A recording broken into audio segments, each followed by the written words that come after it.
Hello everyone, so welcome to my channel Academy Villa. I am Astos and let's begin today's class. So आज की जो video है उसमें class 11 की जो चैप्टर 9 है national unity nation and nationalism, इस चैप्टर का क्वेश्चन को डिस्कस करने वाले हैं इस वीडियो में। तो चलिए बिना देरी किए शुरू करते हैं।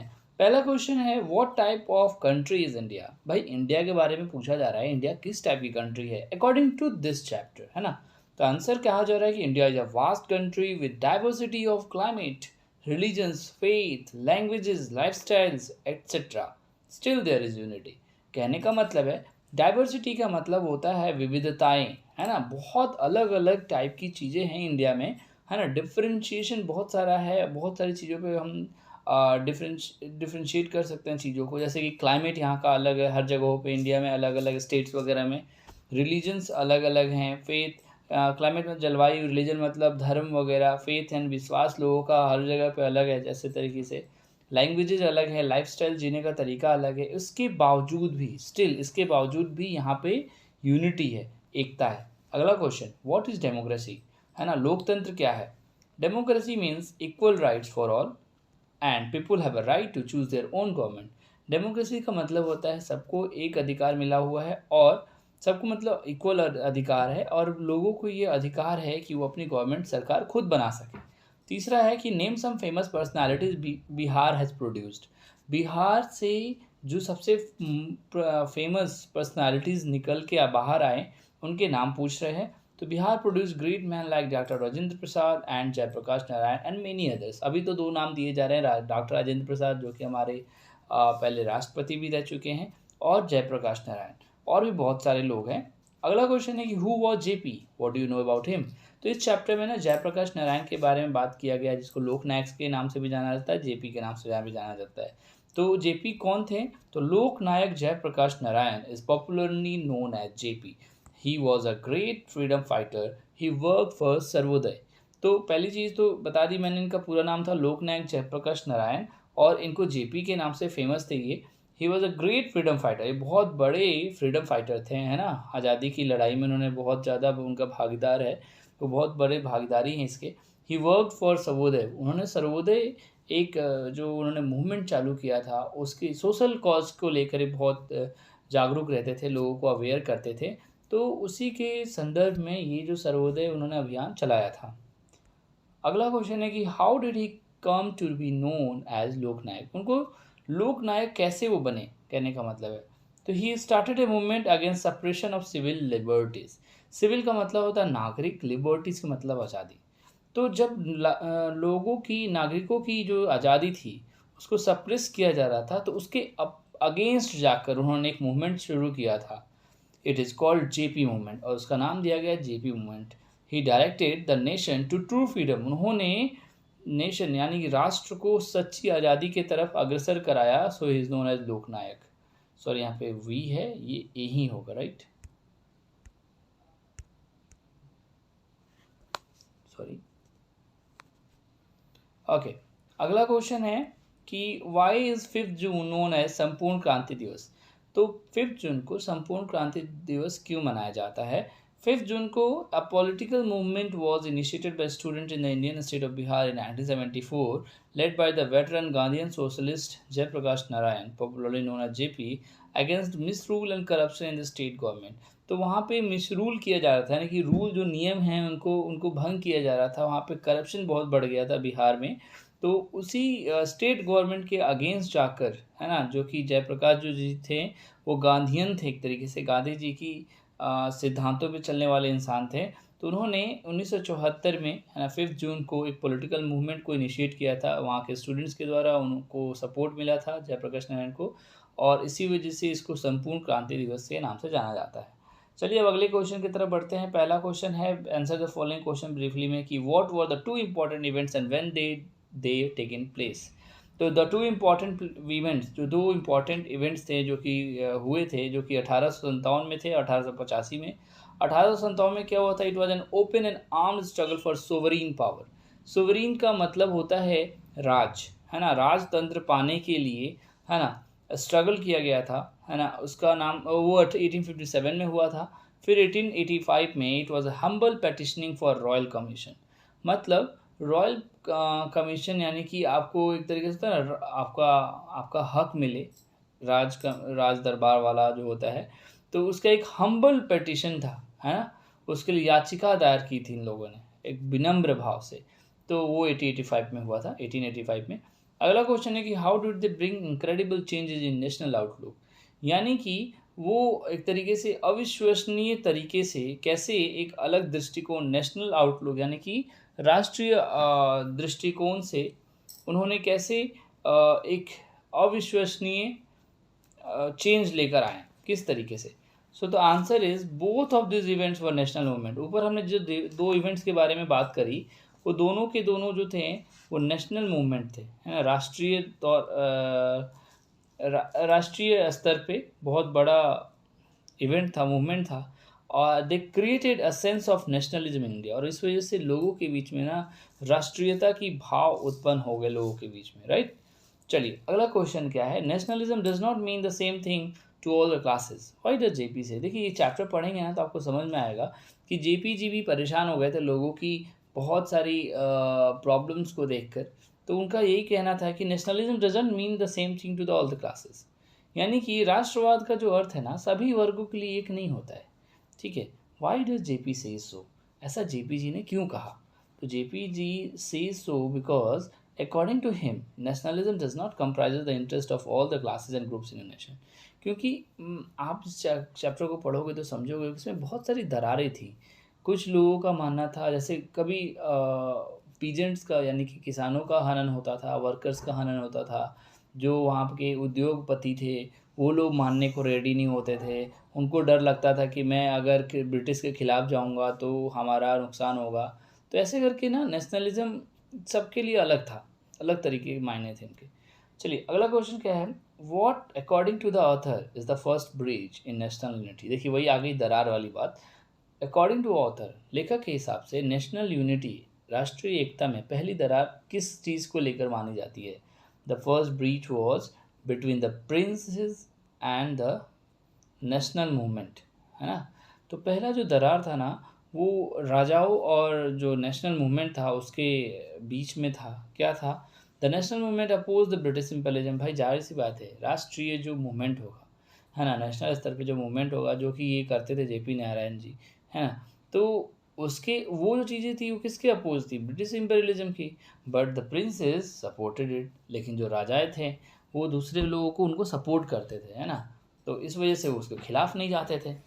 अगला क्वेश्चन, तो ये एक तरीके से दरार थी, पहली दरार इसी को माना गया है अकॉर्डिंग टू द राइटर। अगला क्वेश्चन है कि no one with the least political understanding और experience can talk of unity with the landlords, why explain. तो कोई भी ऐसा नहीं है ना, थोड़ा सा भी राजनीतिक समझबूझ वाला या अनुभवी व्यक्ति जमींदारों से गठजोड़ की बात नहीं करेगा। क्यों, ऐसा क्यों था, वह एक्सप्लेन। तो ऐसा इसलिए था कि the landlords were the creation of British imperialism. देखिए ब्रिटिश की वजह से ही, है ना, यहाँ पे ब्रिटिश साम्राज्यवाद की वजह से ही लैंडलॉर्ड्स का जन्म हुआ था, क्योंकि उन्होंने उसको जब बनाया था। They supported the British imperialism, और इस वजह से वो सपोर्ट करते थे ब्रिटिश इम्पेरियलिज्म की। They did not support national movement, और इसी वजह से वो ना नेशनल मूवमेंट को सपोर्ट नहीं करते थे, वो उनके खिलाफ नहीं जाना चाहते थे। But in case power was transfer into Indian hands, they wanted to ensure that their interest did not suffer on account. मतलब कुछ भी हो जाए वो चाहते थे, भले ही इंडिया भी अगर इंडियन मूवमेंट जीत भी जाती है ना, तो उसके बावजूद भी हमें हमारा जो भी अधिकार है वो मिलता रहना चाहिए, वो ऐसा मतलब उनकी उम्मीदें थी। अगला क्वेश्चन है कि what according to JP is the second breach in national unity. अब देखो दूसरा ब्रीच यानी दूसरी दरार क्या थी अकॉर्डिंग टू जेपी। तो आंसर है the clash between the interest of big landlords. पहले हमने बात की थी किसके बारे में, तो वो थे लैंडलॉर्ड्स, है ना। अब दूसरा है the clash between the interest of big landlords and the national movement is the second breach in national unity. यानी कि जो पहला जो था वो कुछ और था, और यहाँ पे सेकंड यानी कि ये हम बात कर रहे हैं लैंडलॉर्ड्स के बारे में। पहले राजाओं के बीच में था, है ना, राजाओं के लिए स्वतंत्रता का अर्थ पूर्ण प्रभुसत्ता था, और ऐसे ही अब सेकंड जो हो जाएगा जमींदारों के लिए। तो फर्स्ट राजा, सेकंड लैंडलॉर्ड, ये दूसरा ब्रीच था, दरार था। ये लोग भी नहीं चाहते थे कि नेशनल मूवमेंट को सपोर्ट करें, क्योंकि उनको डर लगता था इस चीज़ से। अगला क्वेश्चन है कि the Indian industrial class can effectively oppose imperialism. तो ये तीसरी वाली दरार थी, है ना, कि भारत के जो उद्योगपति थे कैन इफेक्टिवली अपोज, ये ट्रू एंड फॉल्स बनाना आपको, कि वो बहुत अच्छे तरीके से अपोज करते थे इम्पेरियलिज्म, साम्राज्यवाद का। तो ये तो बिल्कुल गलत है, फॉल्स होगा। The Indian industrial class support nationalism wholeheartedly. भाई वो भी तो नहीं करते थे ये लोग कि पूरी तरीके से खुले दिल के साथ नेशनलिज्म का सपोर्ट करे, ऐसा भी नहीं था। कौन? उद्योगपति। तो ये भी फॉल्स है। तीसरा है कि the natives would love if the peasants become conscious of their economic and political destiny. कह रहा है कि जो वहाँ की किसान और अपने आर्थिक और राजनीतिक घनत्व के प्रति सचेत हो जाते तो मूल निवासियों को अच्छा लगेगा। ऐसा था क्या? तो ऐसा बिल्कुल नहीं था, फॉल्स। अगला क्वेश्चन है कि class conscious consist working class mean the breakup of nationality. ये ट्रू होगा। आगे बढ़ते हैं, answer the following question briefly. पहला क्वेश्चन है कि what is the third breach in national unity. हमने पहले बता दिया था, उद्योगपति वाले था कि the vested interest of the industrial class are different from the objective of national movement. It is the third breach. मैंने पहले बता दिया कि जो वहाँ के उद्योगपति थे वो लोग उसको सपोर्ट नहीं करते थे, वो भी इंपेरियलिज्म, ब्रिटिश इंपेरियलिज्म के खिलाफ नहीं जाना चाहते थे। इस वजह से इसको लेखक ने तीसरा ब्रीच माना है, दरार मानी है। अगला क्वेश्चन है कि what do you understand by peasant raj. आप पीजेंट राज यानी कि किसान राज से क्या समझते हैं, एक्सप्लेन कीजिए। Peasant Raj means complete freedom from exploitation either by the natives और द फॉरेनर्स। पीजेंट राज का मतलब होता है, किसान राज का मतलब कि आपको पूरी आज़ादी मिले कि आपका कोई हनन ना करे, ना तो आपके नेटिव्स यानी कि आपके आसपास के लोग, ना ही फॉरेनर्स, कोई आप पर अपना हक ना जताए, है ना, किसानों पे। पीजेंट मतलब किसान। Rather economic and political policies must safeguard the interest of the peasant. और उसके साथ इसके बजाय क्या होना चाहिए, कोई इसका हनन ना करे। इसके बजाय क्या होना चाहिए, इकोनॉमिक एंड पॉलिटिकल पॉलिसीज़ जो होना वो भी पीजेंट्स के जो इंटरेस्ट्स हैं, है ना, जो उनकी उम्मीदें हैं, उसको रक्षा करे, सेफ गार्ड करे। अगला क्वेश्चन है national unity breaks up as soon as the peasantry becomes conscious. What does JP mean by the statement. यानी कि अब कहा जाता है क्वेश्चन, ज्यों ही किसान सचेत हो जाएंगे, हाँ जेपी जी ऐसा बोलते हैं कि ज्यों ही, जैसे ही किसान सचेत हो जाएंगे राष्ट्रीय एकता टूट जाएगी। ऐसा जेपी जी क्यों कहते हैं, व्हाट डज जेपी मीन, इसका क्या तात्पर्य है उनके कहने का। तो if peasantry become conscious of their economic and political destiny, they will resolve to direct action। Result का मतलब होता है संकल्प। मतलब कहा जा रहा है कि मान लीजिए अगर ऐसा होता भी है ना, कि पीजेंट्री यानी किसान लोग कॉन्शियस हो जाते हैं, बहुत ही सचेत हो जाते हैं अपने इकोनॉमिक और पॉलिटिकल गंतव्य को लेकर, है ना, तो they will resolve to direct action. मतलब वो पूरी तरीके से संकल्प ले लेंगे और डायरेक्ट एक्शन पे उतारू हो जाएंगे, वो भी लड़ने के लिए आगे हो जाएंगे। और इस वजह से क्या होगा, it will be dangerous for both the foreigner as well as native operation. Operation यानी कि दमनकर्ता, यानी कि इसकी वजह से क्या होगा, जब वो एक्शन में आ जाएंगे जो किसान लोग हैं, तो होगा क्या कि ये डेंजरस हो जाएगा फॉरेनर और साथ ही साथ वहाँ के आसपास के जो दमनकर्ता लोग हैं उनके लिए भी ये प्रॉब्लम खड़ी कर देगा। Then the national unity will break up. और इस तरीके से क्या होगा, जब उन दोनों में ही प्रॉब्लम खड़ी कर देगा तो यूनिटी नहीं रहेगी। तो इस वजह से जेपी ने ऐसा बोला था। लॉन्ग आंसर क्वेश्चन आ गए। हमारे पहला क्वेश्चन है कि attempt a definition for nationalism in the light of what JP says in narration. तो आप जो कुछ भी जेपी ने इस पार्ट में कहा है उसके आधार पर राष्ट्रवाद की परिभाषा देने का प्रयत्न करें। देखिए आंसर थोड़ा बड़ा होगा लेकिन फिर भी आपको समझ में पूरा आएगा, मैं इसकी पूरी कोशिश करता हूँ। देखिए, in common uses nationalism means loyalty to one's nation. देखो नेशनलिज्म का मतलब क्या होता है, राष्ट्रीयता का मतलब क्या होता है कि आप अपने देश के प्रति लॉयल हैं, वफादार हैं, यही होता है। It is equivalent to patriotism. या तो आप नेशनलिज्म बोल लीजिए या फिर पेट्रियोटिज्म बोल दीजिए, इसको बोलते हैं देशभक्ति। पेट्रियोटिज्म मतलब it is a sentiment that binds all the people of nation by A common bond of common national interest. ये एक सेंटिमेंट है, ये एक भावनाएं हैं जो कि सभी लोगों को बांधे रखती है नेशन के थ्रू, नेशन के लिए, हाँ नेशन के लिए सभी लोगों को बांधे रखती है एक कॉमन बॉन्ड के साथ, एक कॉमन नेशनल इंटरेस्ट के साथ। सबकी एक ही इंटरेस्ट रहता है कि भाई ये देश हमारा यूनाइटेड रहे। बट जेपी, है ना, जो थे ना, does not think that such nationalism exist specially in context with India. लेकिन वो इंडिया के कंटेक्स्ट में बात करते हैं ना, तो ऐसा सोचते थे कि यार यहाँ पे नहीं हो सकता है नेशनलिज्म। ऐसा क्यों कि in India there are many classes and groups. भाई बहुत सारे अलग अलग टाइप के क्लासेज हैं, ग्रुप्स हैं, बहुत सारे अलग अलग तरीके के झुंड में लोग रहते हैं। Their interest are diverse. और इसी वजह से उनके जो इंटरेस्ट हैं, उनकी जो इच्छाएँ हैं, वो बिल्कुल अलग अलग हैं, diverse. Even their interest clashes with one another's interest. और कभी कभी तो दूसरों से क्लैश भी कर जाते हैं। The interest of the peasants are not the same as those of the landlords. भाई अगर हम बात कर लेते हैं किसानों की और लैंडलॉर्ड्स की, इन दोनों के विचार आपस में मिलते ही नहीं है। The interest of workers are not the same as those of the industrialist. अब ऐसी बात कर ले हम वर्कर्स की और इंडस्ट्रियलिस्ट की, उद्योगपतियों की, इनके भी विचार नहीं मिलेंगे, तो कैसे हम बात करें। फिर जेपी बोलते हैं JP refers to two events of our national history. ये हमने पहले ही ऑलरेडी आंसर में देख लिया था, फिर भी मैं यहाँ पर डिस्कस करता हूँ। तो जेपी ने दो इवेंट्स का डिस्कस किया था, 1857 वाला और 1885 वाला। The two events are looked upon as national movement, दोनों ही नेशनल मूवमेंट थे, and the people who participated in them were nationalist, जो भी उनमें पार्टिसिपेट किया वो नेशनलिस्ट था। But the objective of the two movements were entirely different and their objective too were different. मतलब उन दोनों के जो ऑब्जेक्टिव थे बिल्कुल डिफरेंट थे। JP comes to the conclusion, इसी वजह से जेपी जो थे ना, इस कंक्लूजन पे आते हैं, इस निष्कर्ष पे आते हैं कि that nationalism means different to different people. Nationalism अलग अलग लोगों के लिए अलग अलग मायने हैं उनके, and the role is played at different times by different group depending on the circumstances of history. और हिस्ट्री यानी इतिहास के परिणामों के बिहाफ पे डिपेंड करता है कि किस किस तरीके के रोल किरदार निभाए जाएंगे। आगे बढ़ते हैं, अगला क्वेश्चन देख लेते हैं कि which element does JP find sadly missing in the popular notion of nationalism, how can it be incorporated. मतलब जो अपने जेपी साहब थे, राष्ट्रवाद की सामान्य धारणा में जेपी जी को कौन सा तत्व जो था ना नहीं दिखाई देने पर खेद होता है, इसे कैसे स्थापित किया जा सकता है, ये भी डिस्कस कीजिए। मतलब उन्हें क्या चीज़ की कमी लगी। तो आंसर है कि JP finds that there is no mass consistence in the popular notion of nationalism. बस जेपी जी को एक चीज़ मिसिंग लगी कि भाई मास मतलब बहुत बड़े पैमाने पे, बहुत बड़े पैमाने पे लोगों का सचेत होना नहीं दिखा, है ना, इन the popular national of nationalism. राष्ट्रीयता के लेकर लोगों के बीच में बहुत बड़े लेवल पे सचेत होने वाली जो प्रवृत्ति है लोगों के अंदर नहीं थी। The workers and peasants that constitute the masses are ignored. जो वर्कर्स और पीजेंट्स तो बड़ी ज़्यादा मात्रा में थे, इन्हीं को हम बोलेंगे मासेस। मासेस यानी कि बहुत बड़े पैमाने पे जो लोग थे, है ना। तो वर्कर्स थे, पीजेंट्स थे, लेकिन वही क्या थे, उनको इग्नोर किया जाता था। They are exploited by industrialist and by landlords. Industrialist workers का हनन करते थे, शोषण करते थे, और लैंडलॉर्ड्स पीजेंट्स का। Their direct action is looked upon as dangerous, और इसी वजह से उनका जो डायरेक्ट एक्शन था वो डेंजरस, खतरे में था। In JP's opinion simply freedom from imperialism will bring no freedom for the masses. मतलब इसी वजह से जेपी का कहना था, मानना था कि भाई कितना भी फ्रीडम हम ले आए साम्राज्यवाद के तहत, तो वो ये जो बड़े मासेस हैं यानी कि पीजेंट्स और जो वर्कर्स हैं, इनके लिए आज़ादी नहीं मिल पाएगी।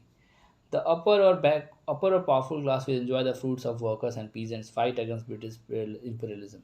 और ऐसा क्यों कह रहे हैं, क्योंकि भाई जो अपर तबके के लोग हैं ना, कितनी भी आज़ादी मिल जाए उसके बावजूद भी वो उन दोनों का हनन करते रहेंगे, वर्कर्स हो या फिर पीजेंट्स रहें।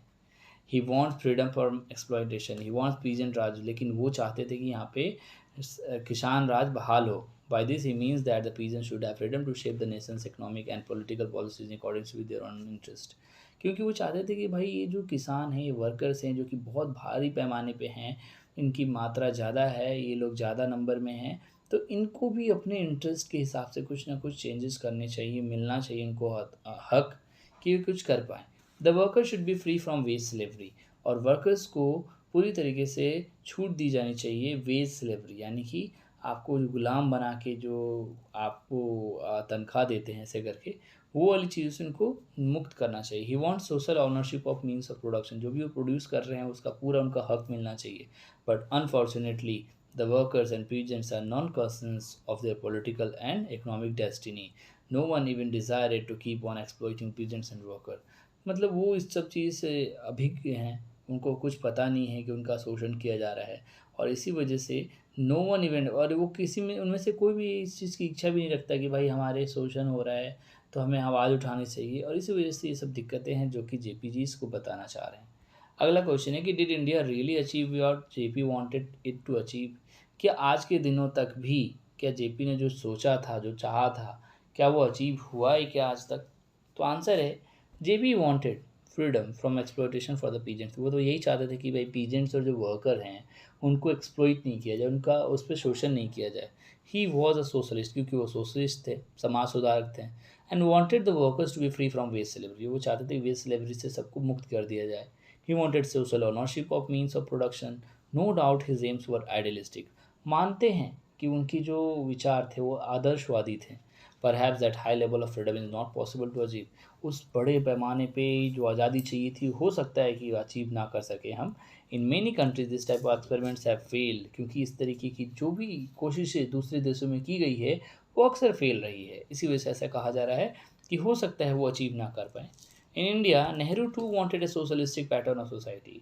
देखा जाए जेपी जी के अलावा नेहरू जी भी चाहते थे कि वहाँ पे सामाजिक सुधारक लोग जुड़े और लोगों का भला करें, लेकिन there are so many pulls and pushes, लेकिन बहुत सारी उतार चढ़ाव हुए उसमें। JP has rightly remark that India is made up of many groups हैं। इसीलिए कहा जाता है कि मतलब कि जेपी जी ने बिल्कुल सही बात बोली थी कि यहाँ पे बहुत सारे तरह तरह के ग्रुप्स हैं, क्लासेस हैं, और इसी वजह से the powerful class like industries, babus and politicians are able to have their way.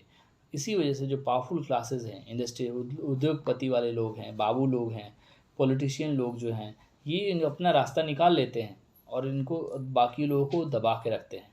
Still things have change for workers and peasants. अब अभी की देश की अभी ये टाइम की बात अगर हम करते हैं तो कहा जा रहा है कि हाँ, माना जाता है कि अभी वर्कर्स एंड पीजेंट्स के लिए कुछ चीज़ें चेंज हुई हैं, उनको राइट भी मिला है। There are labour tribunals and courts, आजकल इसके लिए कोर्ट में भी जगह बनी है, वहाँ पे भी सुनवाई होती है लेबर्स के खिलाफ कुछ अगर चीज़ें एक्शन ली जानी हो तो। Workers and peasants are no longer cowed down, अब उनको डरा धमका के नहीं रखा जा सकता है। दे आर वोट बैंक, क्योंकि आजकल वही वोट बैंक है, उन्हीं से ही लोगों को, सरकार को वोट मिलता है, क्योंकि इन्होंने पहले ही बताया था ये मासेस हैं, बहुत बड़े पैमाने पे हैं, तो इनको खुश रखोगे तभी तुम्हें बैंक वोट मिलेगा। Recently the government of India waived of their loans, और यहाँ तक कि उनको अभी भी उनके लोन्स भी माफ़ किए जाते हैं अभी के सरकार में।